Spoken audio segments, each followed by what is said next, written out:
So let's begin to the introduction of fundamental analysis. So it evaluates the true worth of assets, for example, like stock, bonds, and also the currencies.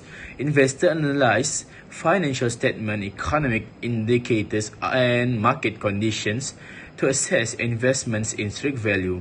It provides a broader understanding of the asset's underlying strength and its potential for long-term growth.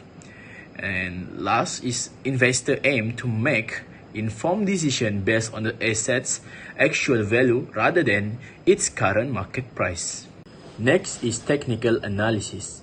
Technical analysis involves studying charts and patterns to predict future price movements in the financial markets. Instead of focusing on the intrinsic value of an asset, technical analysis rely on historical price data and trading volumes. Chart patterns such as trends and indicators are used to identify potential future price movements. The goal is to understand the market's behavior and make prediction based on observed patterns. Technical analysis is more concerned with market sentiment and historical price trends that the fundamental factors influencing an asset. Traders use technical analysis to make decisions on buying or selling, anticipating future market movements by analyzing past patterns and trends. Hello, my name is Isaac Samamadin, and I will presenting the liquidity and market value ratio.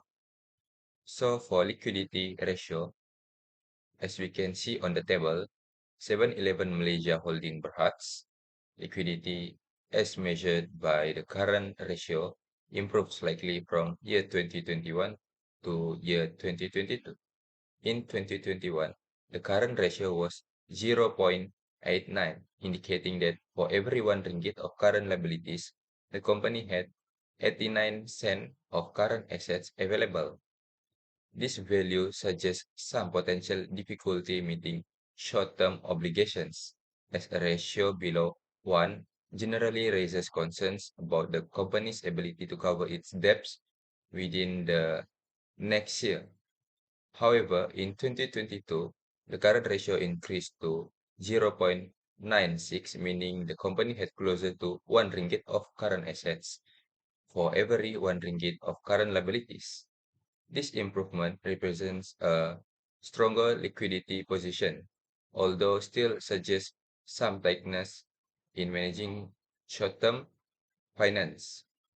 While the higher ratio is positive, it is important to remember that industry norms and specific company circumstances can influence the optimal current ratio target.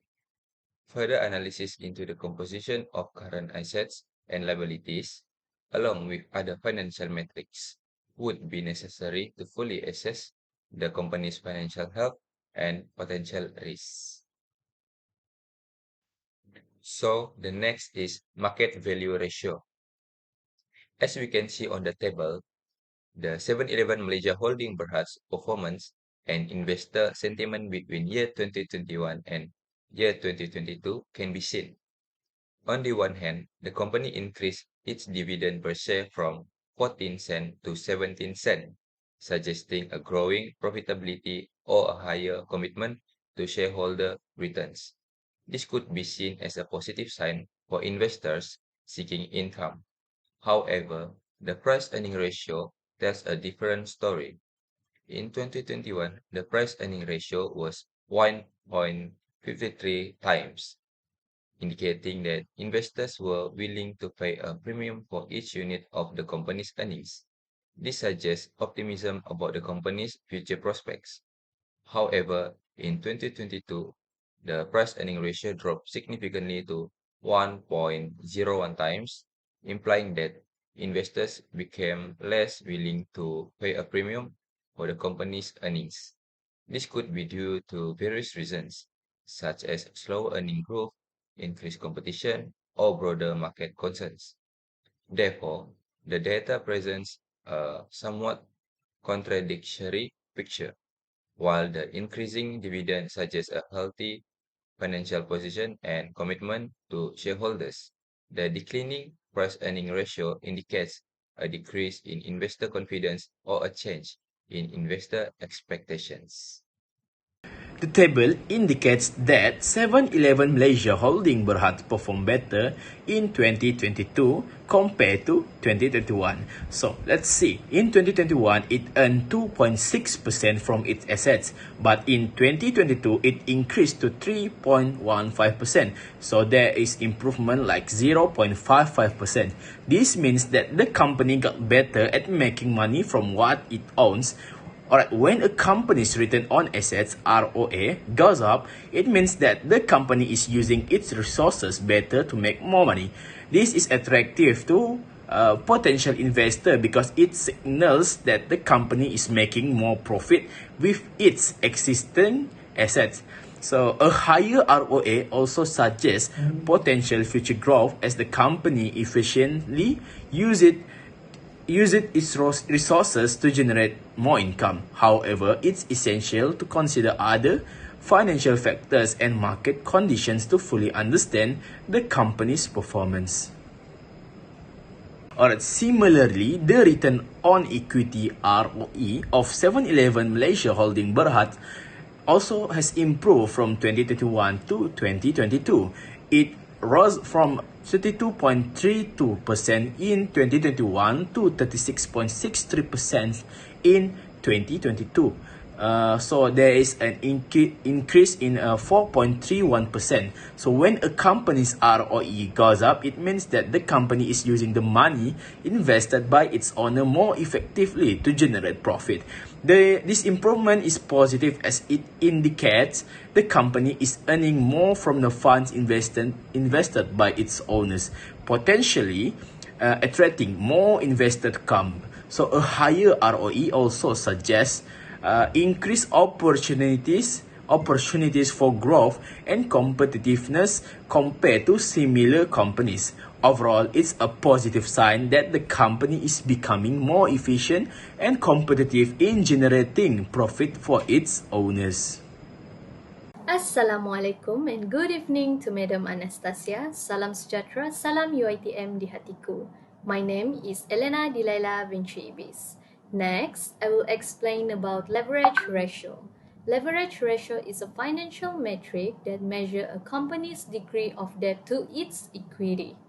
It is used to evaluate the level of financial risk a company is taking by comparing the total of debt to its total equity. The ratio, which is stated as a percentage or a fraction, reveals how much a company relies on debt to fund its operation. Total debt is the sum of the company's short-term and long-term debt.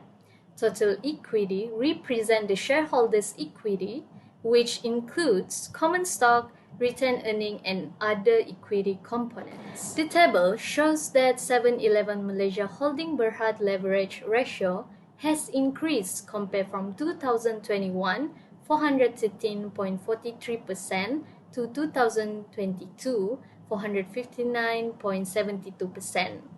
The increase of leverage has several advantages, but it also has some possible downside and consideration.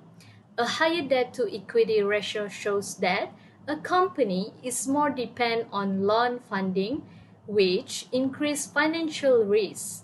Debt obligations such as interest and principal repayments account for a larger portion of the company's financial commitment.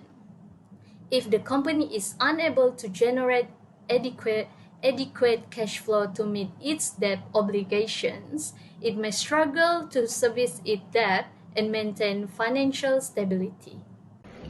Okay, so Assalamualaikum warahmatullahi wabarakatuh. So now I'm going to talk about daily trend, which is known as short-term trend. Okay, so now I'm going to analyzing the first 5 weeks of 2021, which is a comprehensive overview of 7-Eleven stock performance. So the overview is from 4th January 2021 until 5th February 2021. Okay, so to understanding more about the chart, basically we are using candlestick chart. So this means a bearish trend signifies a general decline in stock prices indicated by more red than green on the candlestick chart, which is more red line means decline and the green line means rises. Okay, so now we are going to see the overall from week 1, which is 4 January 2021 until 5th February 2021. So we can see for the week 1, which is 4th January until 8th January, we can see persistent decline with more red indicating a bearish trend. So following the second week, which is 11 January until 15 January, mixed result can be seen with a slight increase on 13th of January, highlighting stability. So the next one is week 3, which is 18 January until 22 January. As we can see here, the decline resumes, indicating caution for investor. So next, 25 January until 29 January, it is still continued to be declined until 27 January, which is we can see it is stabilizing at a lower level. So for the last week, which is 1st February until 5th January, some recovery happened, but it is still underperformance persists.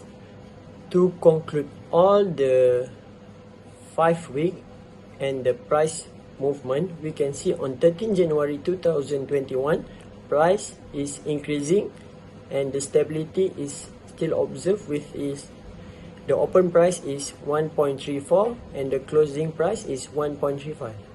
While the following is 18 January 2031, we can see decline resume and the caution advice, which is the price is open at 1.37 while the closing price is 1.36. For the last one is 27 January 2021, we can see some stabilization, which is we got a minimal rise, which is the opening and the closing price is at 1.3. So based on the chart, we also have strategic recommendation, which is we can see if there is in cautionary phase, we should hold the stock and avoid the additional purchases. This is because we can stop the loss. Shareholders are advised to tighten stop loss order for reduce their risk in investing. So from the overall performance, 7-Eleven is underperformed and displaying a more frequent decline than rise. So there is also impact on traders, which is if smaller profit ratio, this will give more challenges for the traders. Now I'm going to explain about the secondary trend, medium-term trend. Based on the chart above, we used a candlestick chart that shows the stock price at the beginning of 2022, which is 1 August 2022 until 29 October 2022, 3 months. When the closing price is greater than the open price, green candlesticks are more likely to increase in value, while red candlesticks are more likely to decline in value. As a result of the bullish pattern, the price will rise and the market share will grow. The specific price that is going down or bearish is as follows: 2 August 2022 to 5 August 2022, 23 August 2022 to 26 August 2022, followed 19, 21, and 23 September of 2022. However, the stock price remained at the same average of 1.50 from 2 August 2022 to 7 August 2022, despite 3 intents in which the price has declined or returned bearish. We aim to sell the share at the greatest price possible in order to maximize our profit. On 7 October 2022, we can sell the price of share at the highest price since the movement of price is remain increasing and sold until 28 October 2022, amounting to 2.25. We can see performance of 7-Eleven, which was initially parallel despite experiencing down or bearish several times and then experience an increase or bullish at the end of the month. Achieving consistent growth in stock price is a difficult task that is dependent on a number of factors, including effective management, innovation, and adaptability. In conclusion, using both fundamental and technical analysis, this project concludes with a financial performance analysis of 7-Eleven Malaysia Holding Berhad from 2021 to 2022. Fundamental analysis is the process of determining an asset's inherent value by looking at a variety of investment-related factors, such as financial statements, market circumstances, and economic indicators. Technical analysis, on the other hand, uses statistical techniques, charts, and patterns to forecast future price changes.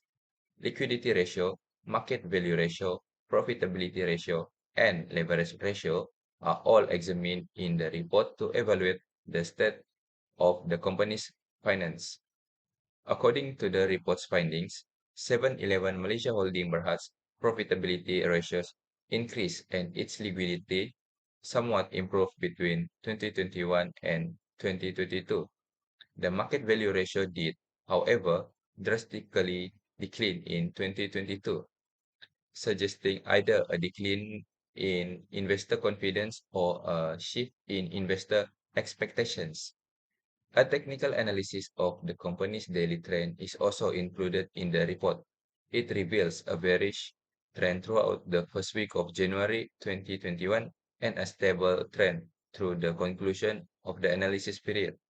Given that the price is predicted to rise until October 28, 2022, the study advises selling the share on October 7, 2022 at the best price. All things considered, the research makes the case that attaining steady increases in stock price is a challenging undertaking that depends on several elements, such as skillful administration, inventiveness, and flexibility. That's all from us. Thank you.